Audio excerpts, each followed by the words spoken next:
La météorologie n'a pas été clémente ces derniers temps avec les pluies diluviennes et torrentielles qui s'abattent sur Kinshasa, qui ne favorisent pas l'évolution des travaux de réhabilitation de l'avenue de l'université. À suivre dans ces journaux, des têtes d'érosion de plus de 10 mètres. On en parlera encore dans ces journaux à Idiofa, où la situation est déplorable, qui nécessite les travaux pour arrêter ces têtes d'érosion. Doris Mozo Akiab y reviendra sur les images fortes. Et puis, très bonne nouvelle pour le voyageur, il s'agit du premier vol inaugural de la compagnie Congo Airways qui va désormais desservir la ville de Kolwezi dans la province du Lualaba. Mesdames et messieurs, bonsoir et bienvenue aux 20h sur la RTNC.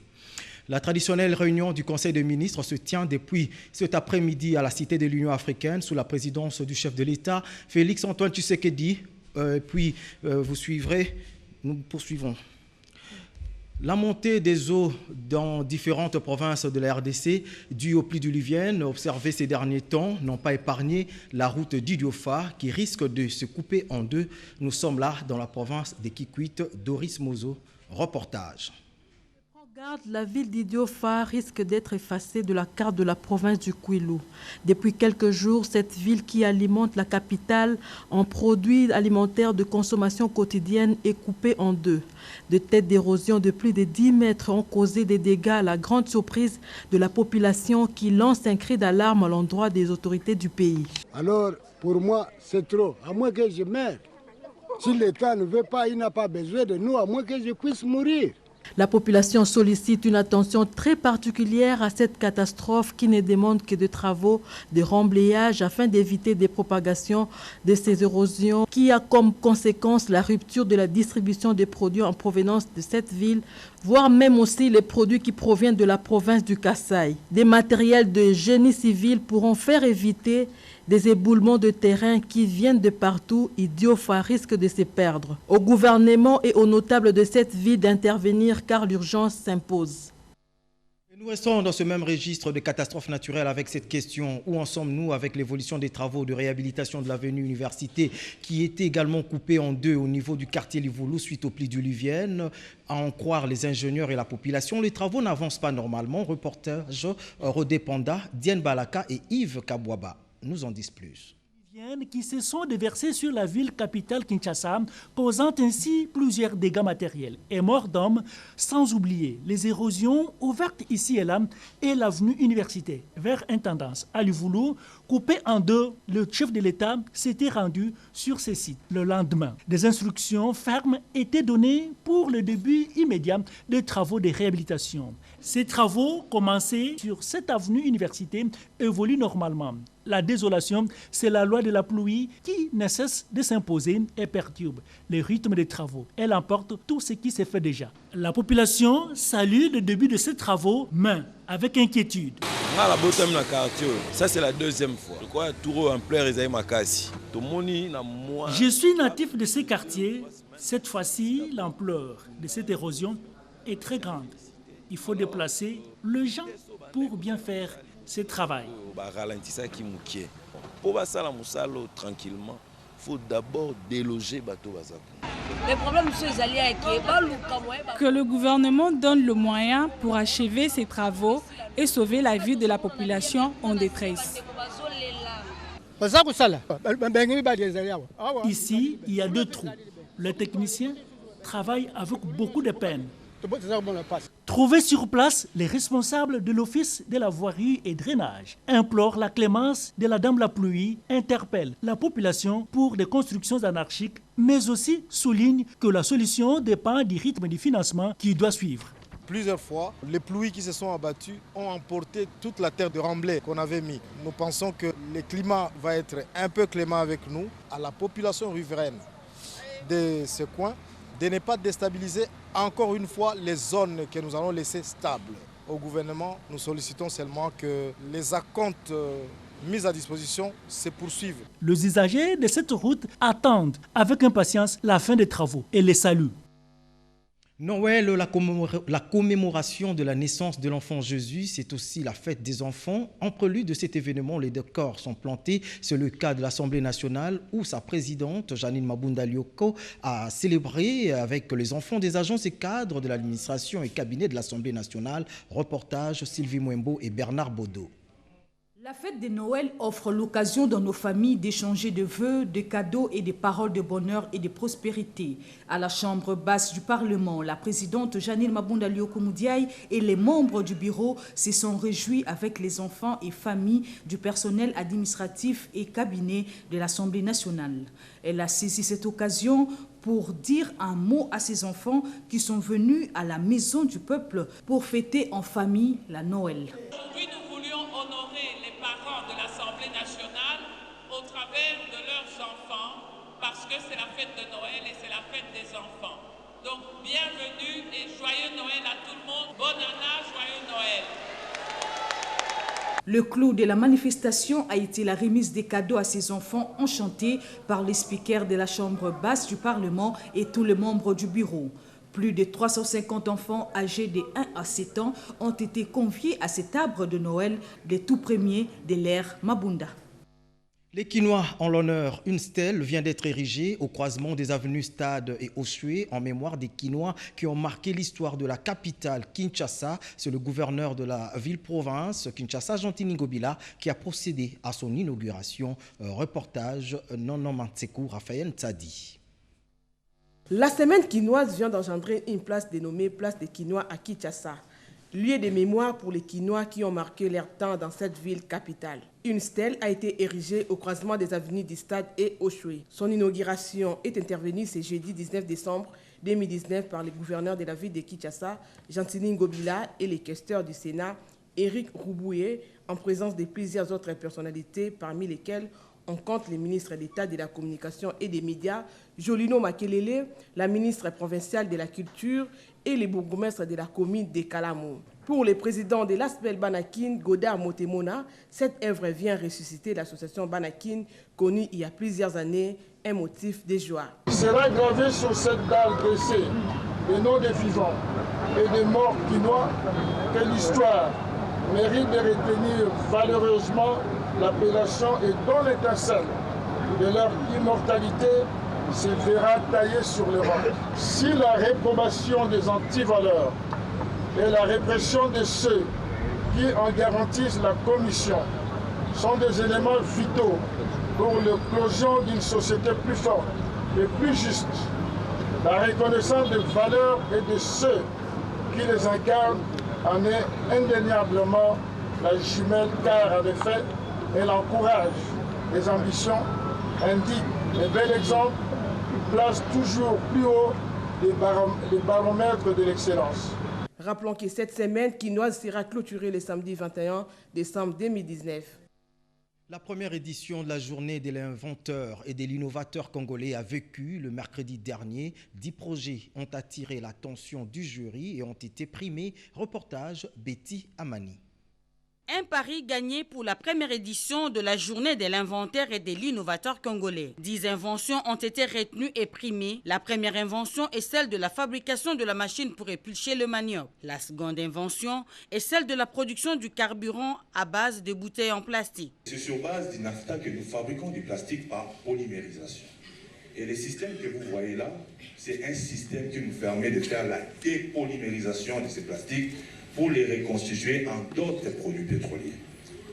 Avec ce projet, nous sommes capables de créer de manière directe plus de 748 emplois. La troisième est celle de la production du gaz à partir des déchets, suivie de l'aquaculture. Dans les secteurs de la santé, pour lutter contre la maladie à virus Ebola, un laveur de mains automatique a été inventé. Dans les secteurs de l'automobile, un logiciel de démarrage de véhicules à partir de la voie a été créé. J'ai créé une application mobile qu'on appelle Iloba. Uniquement avec l'application, vous pouvez dire à la voiture de démarrer et la voiture va démarrer. Vous pouvez lui dire aussi d'éteindre et va s'éteindre. Plusieurs autres inventions et innovations ont été primées et présentées, notamment dans le domaine de l'aéronautique, de la savonnerie et de la production des jus. Une autre particularité qui n'est pas de moindre consiste à signaler la présence de 3 femmes parmi les 10 lauréats. Qui peut encore prétendre que la RDC ne dispose pas des intelligences à présenter à la face du monde? La réponse est déjà là et sera davantage illustrée à l'occasion de la 2e édition de la journée de l'inventaire et de l'innovateur congolais en 2020. Sachez également que la Commission nationale des droits de l'homme, CNDH, plébiscitée, institution du statut A, ce couronnement s'ajoute en marge de la 18e session des États partis du statut de Rome. Reportage Cédric Kenina. Une visite qui a récolté un franc succès pour la Commission nationale des droits de l'homme de la République démocratique du Congo. En marge de la 18e session des États partis du statut des Roms, la CNDH a présenté d'une part son guide d'éthique de l'enquêteur d'une institution nationale des droits de l'homme au cours des travaux en panel et d'autre part présenté auprès justement de ces institutions nationales des droits de l'homme par les procureurs adjoints de la CPI comme étant institutions pilotes appelé à sensibiliser d'autres institutions de même nature à travers le monde à adhérer à la Cour pénale internationale. Comme CNDH, nous étions flattés par le discours du procureur qui a présenté la CNDH comme une institution phare de toutes les institutions du monde qui ont le statut A. Et la CNDH-RDC a été choisie comme l'institution pilote qui va sensibiliser les autres institutions du monde pour adhérer au système de la Cour pénale internationale. C'est-à-dire, désormais, les rapports de la CNDH sur les différentes violations des droits de l'homme vont constituer des éléments de preuve dans les enquêtes de la Cour pénale internationale. Avec ses rôles de premier plan lui attribués, la CNDH se fixe rendez-vous pour une sensibilisation accrue des institutions nationales des droits de l'homme ayant les statuts A au mois de mars 2020 à Genève en Suisse, cette fois dans le cadre de l'Assemblée générale de Gannery. La RDC voudrait s'inspirer de l'expérience gabonaise dans la production et le traitement des bois. Le ministre de l'Environnement et Développement durable, Claude Nyamugabo, a visité la zone économique spéciale de bois au Gabon, axée autour de la traçabilité de bois. Commentaire, Loris Lopez Kakouba. Le ministre Claude Nyamugabo Baziboué a mis à profit son séjour à Libreville pour se rendre compte de l'opérationnalisation de la zone économique à régime privilégié, la ZERP. La zone économique d'Ngok est située à plus ou moins 27 km de la ville de Libreville et issue d'un partenariat public-privé entre l'État gabonais et la société singapourienne Olam International qui ont créé une joint venture dénommée GCZSA en charge de l'aménagement de la zone. Il y a 1126 hectares aménagés en deux phases. La première phase des 620 hectares répartis en zone commerciale, zone industrielle et zone résidentielle. La deuxième phase, 506 hectares en cours de développement. Le ministre a été intéressé par le cluster bois dédié à la troisième transformation. Il est destiné aux petites et moyennes entreprises spécialisées dans la fabrication de meubles made in Gabon. 40% de conteneurs exportés de la République gabonaise provient particulièrement de la zone économique spéciale. Le ministre apprécie la traçabilité et l'égalité du bois. La ZES d'Ngok a noué un partenariat avec Tracer, un organisme indépendant qui effectue les opérations de traçabilité et de légalité des grumes au sein de la zone économique spéciale d'Ngok. Depuis le 1er octobre 2018, Tracer Coq couvre la totalité du flux des grumes entrant dans la zone économique spéciale d'Ngok et garantit la traçabilité des 100% des grumes entrant depuis la forêt jusqu'à l'usine. Le ministre a apprécié le fait que 4500 emplois directs ont été créés depuis l'existence de cette zone. Le ministre Claude Nyamugabo est satisfait. Il a été constaté que dans notre sous-région, le Gabon est en avance en matière de gestion forestière et nous, notre président de la République a pris ses fonctions il y a une année et ambitionne d'industrialiser l'exploitation forestière dans notre pays.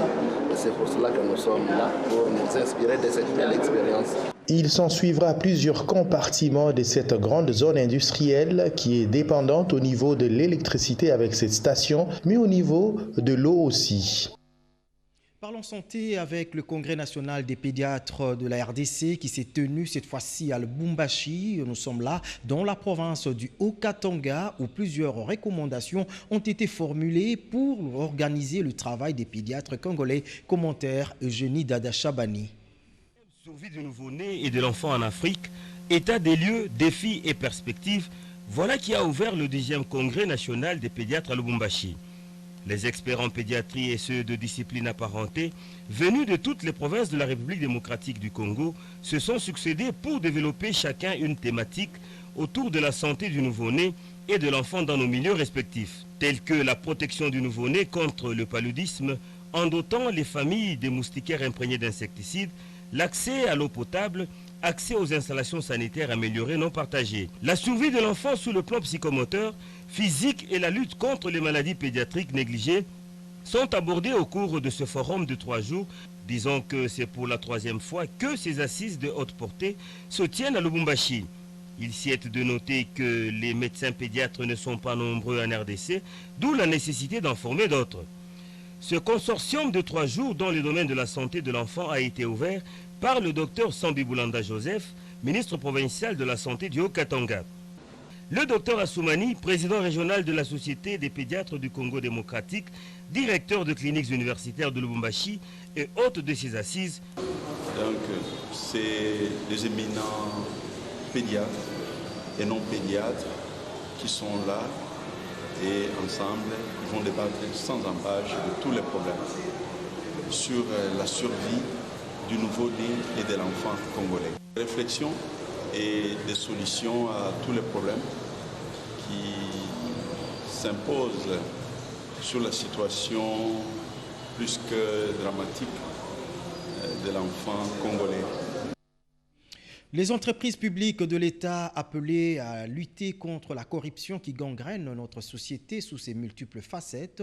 C'est le message du directeur général de l'OCEP au terme d'une caravane motorisée qui a eu pour chute le stade Vélodrome dans la commune de Kitambo. Eric Kabamba et Bienvenue Loussala signent ce reportage. Un spectacle automobile pour annoncer ces grands événements auxquels prennent part plusieurs entreprises publiques, dont les ATNC, la DGDA, la DGI, l'OCC, l'INPP, pour ne citer que celle-ci. Il s'agit du lancement de la campagne « Je dis non à la corruption » de l'Observatoire des surveillances de la corruption et de l'éthique professionnelle. La présence de ces entreprises des portefeuilles de l'État témoigne leur ferme volonté d'accompagner l'OCEP dans sa lutte acharnée contre la corruption et autres antivaleurs au sein de l'administration publique. Devant ces agents et cadres de ces entreprises de l'État, le directeur général de l'OCEP, Augustin Mwendambali, au nom de la ministre de la fonction publique, avait un seul message, le remercier pour leur implication dans la lutte contre la corruption pour bouter dehors ces fléaux qui a tant gangréné au sein de l'administration publique. Je vous demande sincèrement, au nom de Madame le ministre, d'applaudir clairement la vision du chef de l'État qui veut débarrasser notre pays de la corruption. Et que la croisade anticorruption puisse aller jusqu'à la répatence. Bien avant ces rassemblements au stade Vélodrome, la ministre de la fonction publique, Yolande Bosongo, a lancé une caravane motorisée avec des messages interpellateurs pour sensibiliser la population sur le danger de la corruption. Cette caravane était partie de la fonction publique en passant par le boulevard du 30 juin, rond-point Victoire, Willery, pour chuter au stade Vélodrome. Et puis ces communiqués de presse émanant du ministre d'État, ministre de la Communication et des Médias. Depuis quelques jours, des informations faussement attribuées au ministre d'État, ministre de la Communication et des Médias, Jolino Makelele Diwambo Vessa, circulent dans les réseaux sociaux provenant d'un compte Twitter qui n'est pas le sien. La dernière en date est un tweet attribué au porte-parole du gouvernement en réaction au projet de célébration de la journée de l'alternance. Le cabinet de son Excellence, Monsieur le ministre d'État, ministre de la Communication et des Médias, apporte un démenti ferme et catégorique aux informations mensongères véhiculées par ce fake account. Aussi rappelle-t-il qu'il existe un compte Twitter officiel du ministère à travers lequel les activités et messages du ministre sont relayés, dont voici l'intitulé « Ministère de la Communication et Médias » et puis RDC, @mineta. Comme RDC, le cabinet de son Excellence, Monsieur le ministre d'État, ministre de la Communication et des Médias, tient également à attirer l'attention de l'opinion sur le foisonnement des faux comptes attribués aux autorités du pays de manière générale. Et cette campagne est l'œuvre d'individus mal intentionnés dont le seul et unique but est de décrédibiliser les nouvelles autorités et institutions du pays. À cet effet, le cabinet de son Excellence, Monsieur le ministre d'État, ministre de la Communication et des Médias, invite invite l'opinion en général et les médias en particulier à demeurer vigilants et perspicaces face aux informations véhiculées à travers les réseaux sociaux. Signé Koudoura Kassongo, directeur de cabinet. Le groupe parlementaire AFDCA appartient désormais au camp de Néné Ilunga Nkoulou, ministre d'État et autorité morale de l'AFDCA. Dans un communiqué rendu public, les élus AFDC ont salué la décision de la plénière de l'Assemblée nationale. Suivez. Après le feuilleton sur la paternité du groupe parlementaire AFDCA, la démocratie a fini par triompher sur des intérêts individuels. Le rapport de la commission PAJ de l'Assemblée nationale a donné raison au camp Néné Ilunga Nkoulou, resté fidèle et loyal au Front commun pour le Congo, en adoptant et voté par 80% ce rapport PAJ. Ce jeudi 19 décembre 2019, tous les élus AFDCA se sont retrouvés autour de leur autorité morale, Dr Néné Ilunga Nkoulou, au restaurant Trikana, pour des échanges de vœux et de nouvelles orientations. Devant le directoire national qui affichait complet l'autorité morale de la FDCA et ministre d'État, ministre de l'Emploi, Travail et Prévoyance sociale, Dr Néné Ilunga Nkoulou a saisi l'occasion pour remercier les élus nationaux, représentants valables du peuple, pour la sérénité et la sincérité dans le traitement de ces dossiers qui confirment le groupe parlementaire AFDCA à l'Assemblée nationale. Le groupe AFDCA a montré qu'il ne peut pas marcher sur deux chemins. Nous avons montré vraiment que nous sommes un groupe uni, un groupe fort au niveau de l'Assemblée nationale. Nous avons vu la cohésion, la détermination, la loyauté, l'engagement de chacun de nous tous. Tout en présentant ses meilleurs vœux aux élus, Dr Néné Ilunga Nkoulou les a invités à regarder l'avenir avec détermination. Elle a été rejoint par le ministre Steve Mbikaï, vice-président de la FDCA, qui a salué l'esprit patriotique des élus. Le cap est désormais fixé sur 2023. Bien avant, Patrick Dianga, président ad intérim de la FDCA, a, dans un communiqué, salué la décision de la plénière de l'Assemblée nationale. C'est autour d'un repas de cœur que les élus ont présenté leurs vœux à l'autorité morale. Dr Néné Ilunga Nkoulou. En itinérance dans le Haut-Katanga, le directeur général de l'OGFREM a visité le poste frontalier Mongabo en vue de se rendre compte de l'évolution des travaux du port sec de Kasumbalesa. Reportage Edith Chala. Port sec à Kasumbalesa est un projet important de l'Office de gestion du fret multimodal qui commence à prendre forme. 62 hectares totalement clôturés, ce sera à terme la plus grande plateforme logistique de la région. Avec les moyens de bord, 20 hectares sont déjà aménagés, le sol compacté, il ne reste que le début du bétonnage l'année prochaine. En itinérance dans la province du Haut-Katanga, le directeur général de l'office, Patient Saïba Tamboué, est passé évaluer des travaux. C'était sur sa route vers Mukambo à 80 km de là. Après plus de 2 heures éprouvantes de route, Patient Saïba Tamboué a atteint le poste frontalier de Mukambo, tristement célèbre pour la porosité de ses frontières, qui laisse passer de nombreux véhicules sans payer la douane et qui se vendent sur la place publique à Lubumbashi. L'inspecteur chef local de la DGDA, qui accueille le directeur général, est un homme valeureux. Il exige la féerie avant tout processus de dédouanement, contrairement à ceux de Kasumbalesa. Il fait visiter le directeur général de l'OGFREM le parking où il y a un camion et un gros bus saisis en train de traverser la frontière dans la forêt. Ni l'expéditeur ni les destinataires ne sont connus. Une preuve de la foi qui règne ici. S'il y avait la féerie, on aurait remonté la filière. On doit très bien encadrer ce trafic dans l'objectif 1, de faciliter le commerce, 2, de maximiser les recettes au profit du trésor. Il faut que Mukambo puisse être un vecteur de développement de ces milieux ici. Patient Saïba Tamboué encourage la DGDA, visite les bureaux de l'Office congolais de contrôle OCC et puis s'engage sur la route de Sakania pour ce supplice qu'il s'est imposé afin de jouer sa partition dans la facilitation du commerce et la maximisation des recettes au profit du trésor. En pleine nuit, le directeur général de l'OGFREM et la délégation mixte qui l'accompagne sont arrivés dans la cité de Sakania. Ce qui est tout de même une très bonne nouvelle pour les voyageurs. La compagnie nationale aérienne Congo Airways va désormais desservir la ville de Kolwezi dans la province du Lualaba. Le vol inaugural a eu lieu ce jeudi entre Kinshasa et Kolwezi en passant par le Lubumbashi. Reportage Guy Matundu. Kolwezi, la capitale mondiale du cobalt, est désormais connecté au reste du pays. Désormais, tous les mercredis et dimanches, les léopards volants vont se déployer ici, ce qui va faciliter le trafic. Le vol inaugural a enchanté le passager et surtout les hommes d'affaires. J'ai des activités à Lubumbashi et à Kolwezi. C'est une opportunité pour nous de venir directement de Kinshasa jusqu'ici à Kolwezi. On est très content. Au tarmac, le vice-gouverneur Fifi Masuka s'est réjoui du fait que Kolwezi devienne une destination nationale. C'est un nouveau départ pour la province de l'Alaba. C'est un nouveau horizon qui vient de s'ouvrir pour la population de la province de l'Alaba. Avoir notre compagnie nationale descendre dans la province de l'Alaba, cela rassure encore beaucoup plus la population, beaucoup plus le monde économique. Aujourd'hui, ils peuvent se déplacer de Kolwezi à Kinshasa, de Kolwezi à Mbujima, de Kolwezi à Lubumbashi sur le bord de notre compagnie nationale. De Congolais sont fiers de leur compagnie nationale aérienne.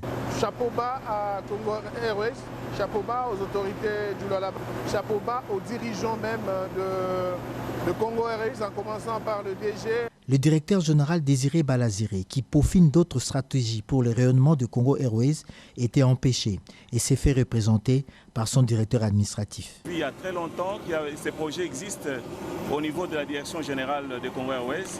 Il était prévu qu'un jour nous puissions faire les vols sur Kolwezi et c'est ce qui vient d'être fait aujourd'hui le 18 décembre 2019.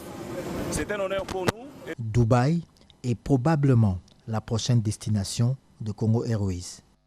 SONAS ne déroge pas à sa tradition de chaque jeudi et elle a payé 132 dossiers au cours de l'opération Jeudi Sinistre. Un reportage de Monique Mavungu rendu par Betty Amani.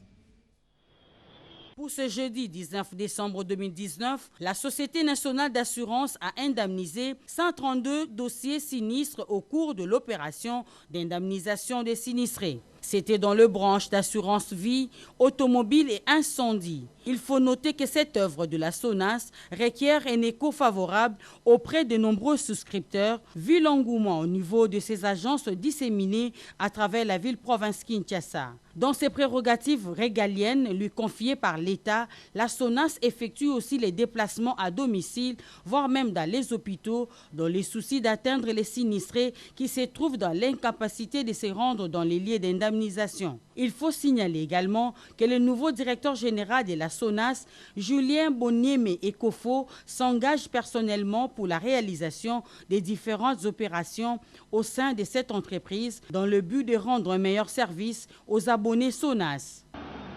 Puis cette page noire, avant de boucler complètement ce journal, une gerbe de fleurs pour honorer la mémoire de l'ancien président directeur général de la RTNC, Bobo Luboya Nvidié. Le directeur général de la RTNC, Ernest Kabila Ilunga, a déposé une gerbe de fleurs au nom de tout le personnel de la RTNC. Un reportage signé Guillaume Sylvestre, Kukumamengi Pandji. La presse congolaise est en deuil. Arraché de l'affection de tous il y a peu, c'est aujourd'hui, vendredi 20 décembre 2019, qu'a eu lieu la levée du corps de notre excellent confrère, Luboya Nvidié Bobo. La radio-télévision nationale congolaise où il a travaillé depuis sa jeunesse, comme reporter, comme cadre, comme présentateur des éditions, analyste politique, directeur de rédaction, président de la délégation syndicale, pour terminer comme président directeur général PDG en son temps, avant d'aller au CESAC. Avant d'être exposé à la 16e rue, le corps de l'illustre disparu a fait escale à l'esplanade de la radio-télévision nationale congolaise. Le directeur général, Kabila Ilunga Ernest, a déposé une gerbe de fleurs pour honorer la mémoire de ces journalistes émérites qui a su contribuer à l'émergence de l'entreprise RTNC et à la formation de jeunes journalistes, de jeunes producteurs, promotion après promotion. Très attristé, le directeur général Kabila Ilunga Ernest de la RTNC a dit partager cette douleur avec son personnel et sa famille biologique. Sachez que l'actualité reste dominée par la traditionnelle réunion du Conseil des ministres qui se tient depuis cet après-midi à la Cité de l'Union africaine sous la présidence du président de la République, chef de l'État, Félix Antoine Tshisekedi Tshilombo. Aucune information n'a filtré pour l'instant, même pas l'ordre du jour. Nous y reviendrons avec force détail au cours de nos prochaines éditions. Réalisé par Simon Konkolongo sous la coordination de Doris Mozo Otambwe. Ce journal a connu le concours rédactionnel de Diane Balaka. Merci de l'avoir suivi. Prochain rendez-vous avec l'actualité, c'est tout à l'heure à 22 h. D'ici là, portez-vous bien. Très bonne suite de programme sur la RTNC. Au revoir.